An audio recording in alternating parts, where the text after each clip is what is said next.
everyone. Welcome to the Joleedo Gamescast for May 15th, 2016. Ground zeros, Jason. This is it. The moment we've all been waiting for. Well, it's finally happening. And talking about for several years. Yeah, I mean, how long has it been? Actually, it's been far too long. There's been way too much inactivity and indecision. Well, I think and basically just sitting on our asses. It's a little of that, but sometimes it's the right time, right place kind of thing. And for me, I was kind of sick of waiting. Mm-hmm. I think sitting on the sidelines, I was done doing that.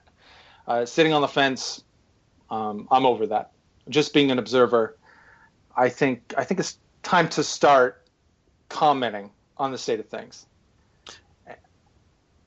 It's funny how other situations here in the U.S.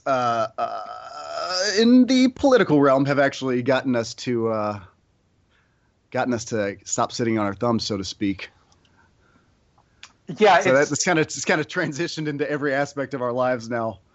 Yeah, that's a really good point. It's funny because we've spent years talking about doing a podcast. I mean, 10 years ago, when I started listening to podcasts, when they were kind of the new thing, I thought how that would just be great. That's like a dream job. You just sit around and you talk about the stuff that you like, right? And to think that it took 10 years to actually set up the mics, start the recording, because in the meantime, at least with us and me and other people, and I'm sure you and other people, like we've had some pretty interesting conversations about life as it's happening.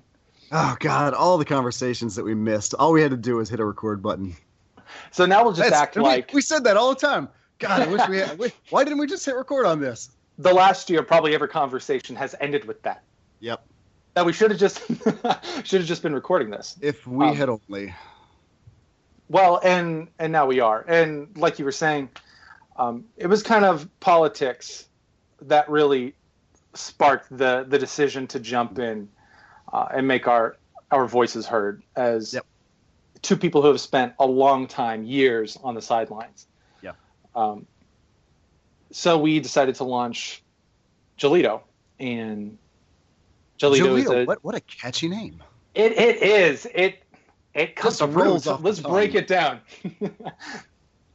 Joleedo is a joint venture started by me, Jason Johnson, the esteemed Derrick Dover. Why, hello, everyone. And my good friend Alex Lee, who is not here today, but he and I will be recording a Game of Thrones themed podcast tonight, Sunday, which may or may not end up being uploaded Sunday, but we will record it. And then next weekend, probably the next time we sit down for Gamescast, as we launch into other topics, Alex will be a part of that, and vice versa. The shows that we have, Derrick, you will be a part of that. And we'll keep expanding into basically interests that interest us, topics that interest us. Well said. Well said, Jason. Thank you. Very succinct. I'm a first-timer here. Thank you. We can put that on the main page for the site when we get that up. Interests that interest us. Yep. Trademark that bad boy. So today we're talking about video games. Hi, welcome to Coffee Talk. I'm your host, Linda Richmond, the show where we sit around and, talk.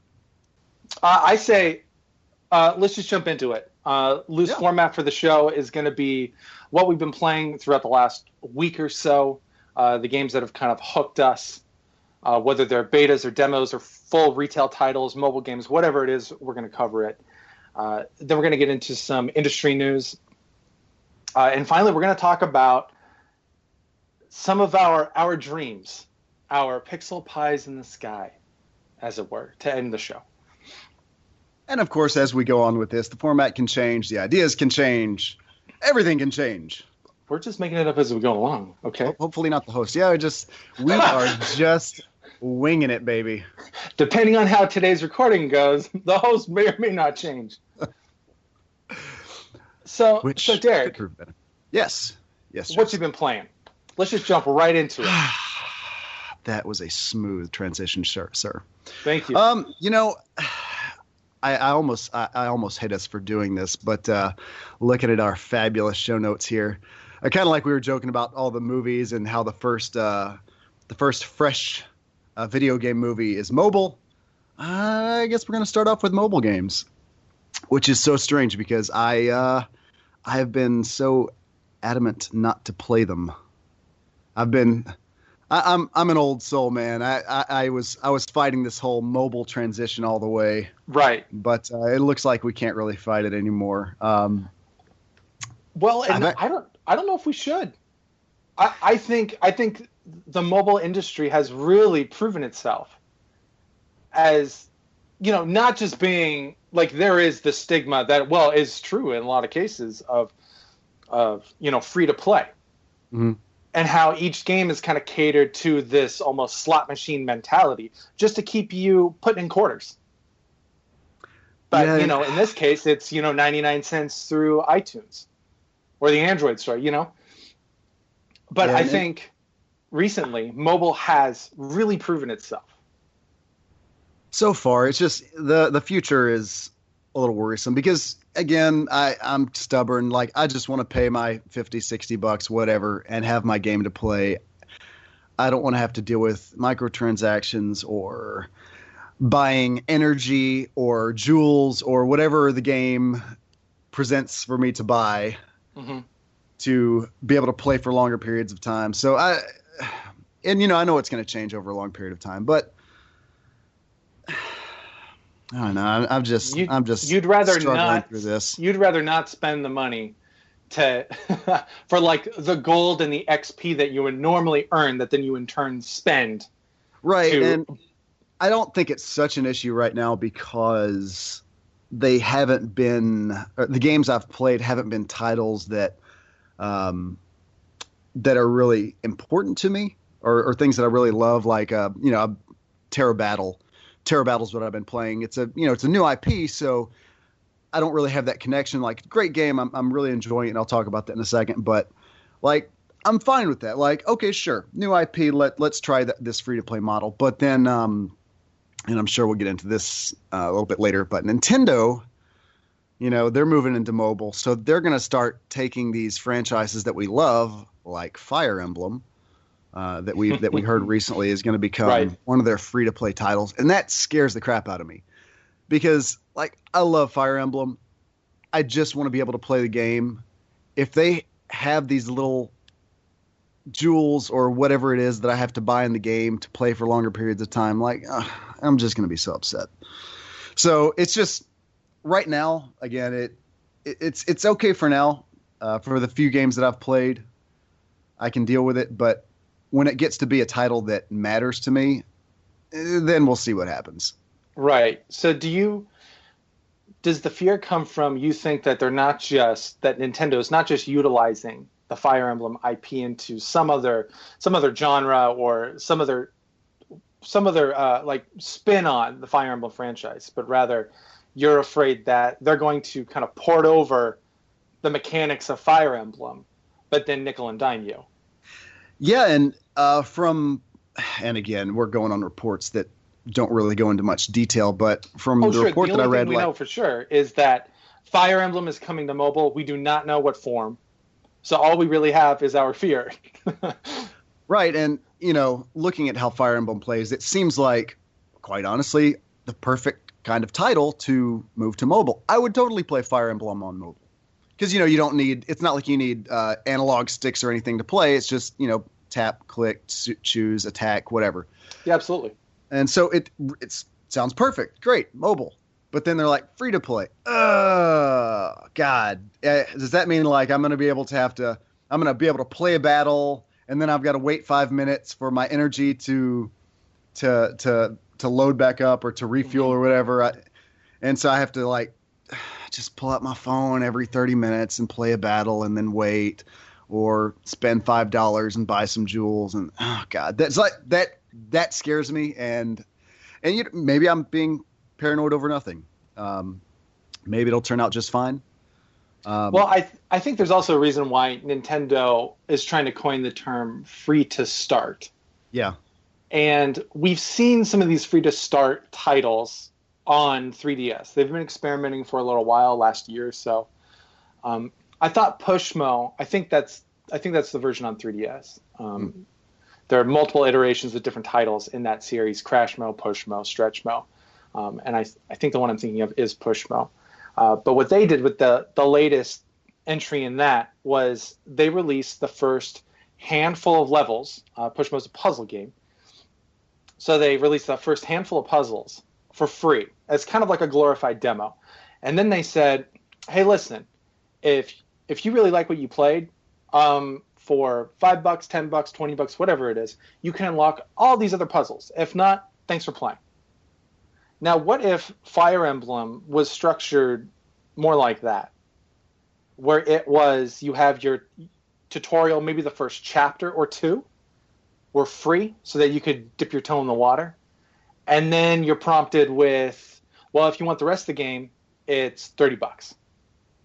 See, I'm totally fine with that because I really wish they would bring demos back. I want to see more demos, and that's basically what that is. I mean, we grew up with a lot of demos. I remember, was it the official Xbox magazine that used to pack in like a DVD of all these new demos every month? Oh, because, yeah. Go pick up the magazine, all the games. Well, Xbox Live wasn't really a thing at the time. So that was the only way you could get something new if you weren't going to go buy something, that you could try these other games out. And while like demos are pretty much non-existent right now, we have kind of entered this era of like betas. Mm-hmm. And like, I kind of love that. I love, we'll get into Overwatch later, but like the Destiny beta, which came out, I think it was June, the year they came out. Right after E3, they put out like an alpha or something. Yeah. And you could just play what amounted to like 25% of the game. Oh, yeah. But you could play around, screw around on Earth. That's another discussion. Go through the first few chapters, get a taste of multiplayer, get a taste of the PvE, single player or group play content. And that was great. And I fell in love with Destiny immediately because of that. Mm-hmm. Yeah, I mean, I'm totally for the idea. I like that model, but whether or not they're going to stick with that with all the IPs, I mean, we'll see. Again, everything is speculation at this point. That's what's so tough to talk about, is we really just don't know anything yet. We're just getting these little tidbits here and there and trying to make our best guesses because we're paranoid and freaking out and we want to know right now. And what you're afraid of with Fire Emblem is you don't want to bring your team into battle and you lose one of your guys and you're prompted with, would you like to revive them right now without restarting for 99 cents? or if they go with like the hardcore mode with Fire Emblem, your player is now dead permanently. However, for just 99 cents, for $2.99, you can revive this player and you won't lose them. Oh my God. God forbid that happens. And God willing, if that happens, I have insurance on my phone because I'm going to smash my phone against the wall. Oh, that is just terrifying. Now, so I think I share your fear, your fears with Fire Emblem. I do think it is kind of one of the few like perfect Nintendo IPs to make the transition successfully over to mobile. Just because, like, already on 3DS, like, you have touch controls. You can, kind of plan out your movements and your routes on your turn just by touch or, with the stylus. Or you can do it traditionally, like, with the D-pad or the circle pad or whatever.